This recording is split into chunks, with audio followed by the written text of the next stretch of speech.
Welcome back, my friends, to the D-Rate the Hate podcast. I'm Wilk from wilksworld.com, and tonight we're going to be talking about unity through conformity. And I did say it that way for a very specific reason. Unity through conformity. The reason I said it that way is because a lot of what we're seeing nowadays is people that are out there pandering and doing different things, trying to preach like they're looking for unity, but are they really looking for unity? Seems to me a lot like they're looking for conformity. Now, for those of you joining the podcast for the first time, the D-Rate the Hate podcast is all about bettering the world one attitude at a time. That's just what I'm here to do, and I'm hoping that somehow, some way, something I say each time I do this podcast reaches somebody out there and helps to turn that attitude around to make it a better world. So the first thing I always ask, or the first two things I always ask, is what have you done today to make your life a better life? What have you done today to make the world a better place? It's up to each of us as an individual to make our life better, and in turn, by making our life better, we make the world a better place. So to get into the topic at hand tonight, I see a lot of stuff going on nowadays, a lot of stuff in the news, and I read a lot of news articles, and anybody that knows, I mean, this podcast is being recorded on the 13th of January, 2021, and we had a historic event happen today. There's no doubt. Our political dumpster fire going on in Washington, and our country is in great disarray for any number of reasons, and no one person is to blame, but a lot of people try to blame it on one person. So I'm not going to get into politics, but I do want to talk about unity. Now, unity obviously comes from the word unite, to take a bunch of pieces or a bunch of people and to become united, take a bunch of individuals and bring them all together as a whole. And just like our United States, our beloved country, the United States of America, each individual state has a bit of its own identity, but we're all part of a greater thing, the United States of America, right? So to become united, unity. Now, does that mean each state has to give up everything about its identity? No, it does not. But to be united, we must come together for a common good. In the sense of the United States of America, we come together for a common defense and a stronger whole than we are as its individual parts. Okay, unity. It's a beautiful thing, right? But too often these days, when we think about, or people talk about unity, at least some people anyway, believe that in order to be united as a whole, the people must conform, or the people with whom they disagree must conform to their ideals and fully accept their mentality, or those people, the non-conformists, are then considered the agitators and troublemakers, and all too often, those people calling for unity now use that non-conformance as an excuse to demonize and destroy, and just like I talked about in a previous episode, cancel, with the cancel culture, to cancel those with whom they disagree. Is that right? I would think not. Now, taking the word conform way back, one of the old, I don't know, I like I said, way back, conform, people were made to conform back in the day with the Church of England, right? And anybody who knows history understands that if you did not conform to the ways of the Church of England back in, medieval times, it was pretty much the end of you. And there's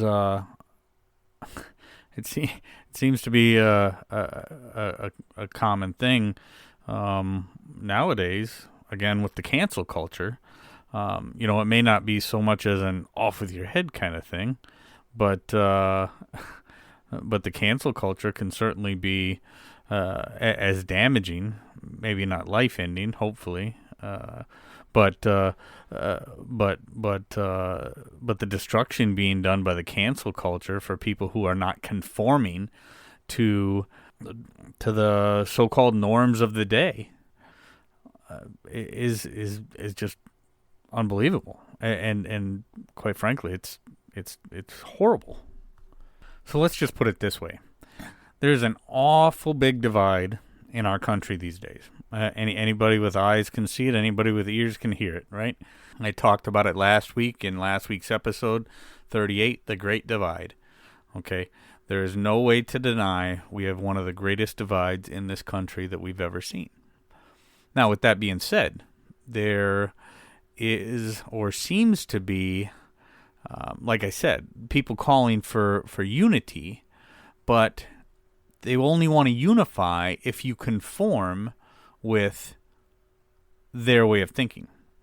And their way of thinking involves, in many times, and if it was all about truth and all about facts, and there was a common agreement and people could agree on what the facts are, that might be one thing. And if we could agree on those facts and come to an agreement on how those facts were going to be dealt with, that also would be one thing. But there is a huge, huge divide on what the truth is and what the facts are. And people are too busy talking past each other and fighting. And in the case of politicians, it's a whole bunch of political theater in an effort to drum up enough support that they'll get elected again, or they'll get donations from this big corporation or whoever's buying them off next week. And in the case of the media, it's how do we get the biggest ratings? How do we keep the people the most scared? How do we keep them tuning in? And what it seems like, and I think what we need to come to the realization of, is without being able to agree on what the facts are, without being able to agree on what the truth is, and all too often we're seeing the people with the loudest voice or the biggest mouthpiece, in this case, the people who are not being canceled by big tech and big media, so the people who are getting their word out there, all of a sudden, that person with the big mouthpiece and the big platform, all of a sudden, it's their truth that everybody has to conform to. And that's not right. That's not right, because if now we are made to believe that the biggest mouthpiece, the person that's got the biggest platform and the person who can reach the most people, and the person who isn't being canceled by big tech or whoever, now all of a sudden they're calling for unity, but their idea of unity is conformity, and you must conform with what their version of the truth is, or they will put forth every effort to demonize, destroy, and cancel you. Well, now where are we at with a society? Or where are we at as a society, rather? So, again, these are things that I want everybody to think about. And I don't care which side you fall on politically, or how far away from the middle you are in this great divide that I've talked about. I just want you to think about it, right?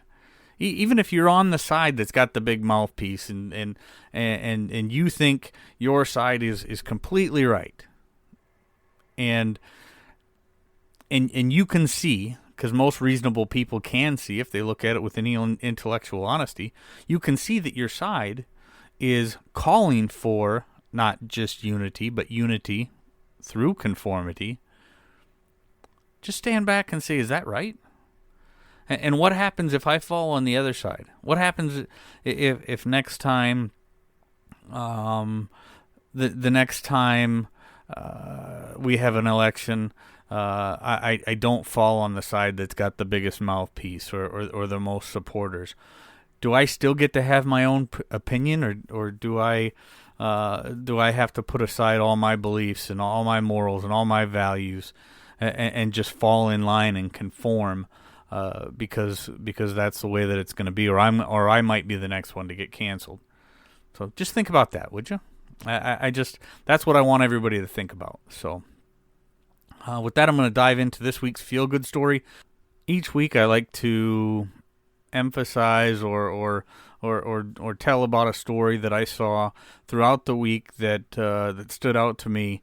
I love it when ordinary people do extraordinary things, and if I see a story that I think stands out that probably didn't get any kind of national news attention, I like to bring it to the listeners and just show them how there are great people out there doing great things. So this past week in, I think it was San Rafael, California, a gal by the name Evelyn Topper was out for coffee at a local coffee shop with her granddaughter, and somewhere along the lines, obviously it must have been when she was leaving the coffee shop, she lost her wallet.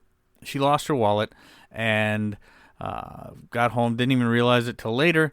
Got home, realized she didn't have her wallet. So her wallet's got all her credit cards, debit cards, medical cards, everything's in there, right? Some cash. And now, what do? A lot of us have been in that situation. You lose your wallet, instantly you panic. And in most cases, I would say in most cases, most people realize that I am never going to get that wallet back. So what was in there? What do I need to cancel? What do I have to do? And this was no exception, obviously. So the next day, Miss Topper gets a call, and it turns out a homeless man by the name of Sean Curry had found the wallet, pretty much had everything still intact, or most everything still intact in the wallet. He found it and called her, and he wanted to do the right thing. So he got in touch with her. He was able to return the wallet. Well, this is where our story takes a little bit of a turn. Now, Sean Curry didn't do this because he was expecting anything. He just did it because he said it was the right thing to do. He's got a heart. That's what he was raised to do. Well, Miss Topper's young granddaughter, just turning 12 years old, Michaela Gunnard, I probably butchered the name, but Gunnard had already planned a birthday party, a drive-through birthday party, because of the lockdown and the social distancing thing. So she had the idea to put a picture of Mr. Curry on a table out by the curb for all of her friends to see, and those who were coming by to celebrate her birthday, and maybe get some donations to pay it back. One good turn deserves another, and she wanted to pay Mr. Curry back in some way for the good deed that he had done for her grandmother. Well, it turns out that it was a lot more than just a good deed, because young Michaela and her birthday party were able to raise several $100s, and were able to give that to Mr. Sean Curry for the good deed that he had done. So a couple big kudos go out in this story. First of all, Sean Curry doing the right thing, returned the wallet to Miss Topper, and that's a great thing in and of itself. And then young Miss Michaela, during her birthday party, raising that money for Sean Curry as a good deed in turn for the one that he had done. So again, extraordinary people or ordinary people doing extraordinary things. It's always beautiful. I love to see those stories, and I love to see it when kids are involved the way that they are, using their ingenuity and their big heart to do big things for people. So very good. I love the story, and you can see more about that kind of thing at thegoodnewsnetwork.org. I will post a link to that particular story in the show notes, so check it out on our website, deratethehate.com, and that'll be in the show notes. So I'm going to wrap up this week's episode by asking 2 questions. What have you done today to make your life a better life? What have you done today to make the world a better place? We've got to figure out how to get past all this division, all this hate, bettering the world one attitude at a time. That is our goal. That's what we're going to keep on doing. And when you get out there, when you're out amongst the people, be kind to one another. Be grateful for everything that you've got. And remember, it's up to you to make each and every day the day that you want it to be. All right, so that's going to wrap it up for this week. If you haven't already done so, follow us on our website, deratethehate.com. If you want to check out our affiliates, deratethehate.com/affiliates. If you purchase something through one of those sites on there, or one of those links on there, we'll get a little kickback at no extra cost to you. If you want to subscribe to us wherever you get your audio. Follow us, check us out on the social media, whether it be Facebook, Twitter. We're on MeWe now. That's another good one. Check us out there. That's a great new platform that I'm really loving. Other than that, leave me some feedback. Wilk@wilksworld.com. Send me a message on one of those social media platforms. And other than that, I'm back on out of here. We'll catch you next week.